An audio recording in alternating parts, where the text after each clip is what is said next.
Hi అండి. చాలాసార్లు మనకి మనం వర్క్ చేస్తున్న చోట గానీ, లేదంటే మన బిజినెస్‌లో గానీ, మన పర్సనల్ లైఫ్‌లో గానీ చాలా ఛాలెంజెస్ వస్తుంటాయి. బట్ చాలామంది ఏం చేస్తారంటే వాళ్ళకి ఉన్న థాట్ ప్రాసెస్ వల్ల, వాళ్ళు ఆలోచించే విధానం వల్ల ఒక ఛాలెంజ్ రాంగానే అరే! ఛాలెంజ్ వచ్చింది, ఇది మనం చేయలేం.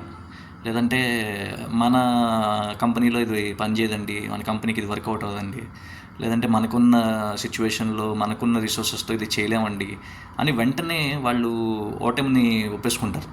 సో అలాంటి వాళ్ళు జనరల్గా గ్రో అవ్వరు. సో మీరు ఎక్కడ ఏ కంపెనీలో చూసినా సరే ఎవరు గ్రో అవుతారంటే ఎవరైతే అలాంటి సిచ్యువేషన్స్ని కూడా ఛాలెంజింగ్గా తీసుకుని ఇది ఎలా చేయగలం అని ఆలోచించి ఒక కొత్త కొత్త విధానాలని తీసుకొచ్చి వాటి ద్వారా ఎలాగో ఒకలాగా పని జరిగేలాగా చూసే వాళ్ళు ఉంటారు కదా, వాళ్ళైతేనే గ్రో అవుతారు.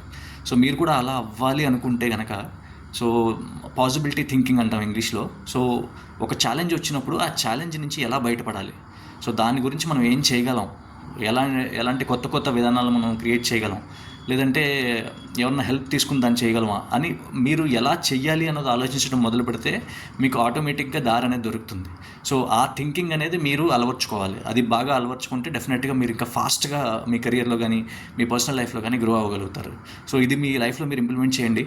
కింద కామెంట్స్లో మీకు ఎలా ఇది పనిచేసింది, మీరు ఏమి ఇంప్లిమెంట్ చేశారు, లేదంటే మీకు వచ్చిన కొత్త ఐడియాస్ ఏంటి, ఇలాంటివన్నీ కామెంట్స్లో షేర్ చేయండి. సో ఇలాంటి టిప్స్ కోసం నన్ను ఫాలో అవ్వండి, సబ్స్క్రైబ్ చేసుకోండి. So thank you for watching.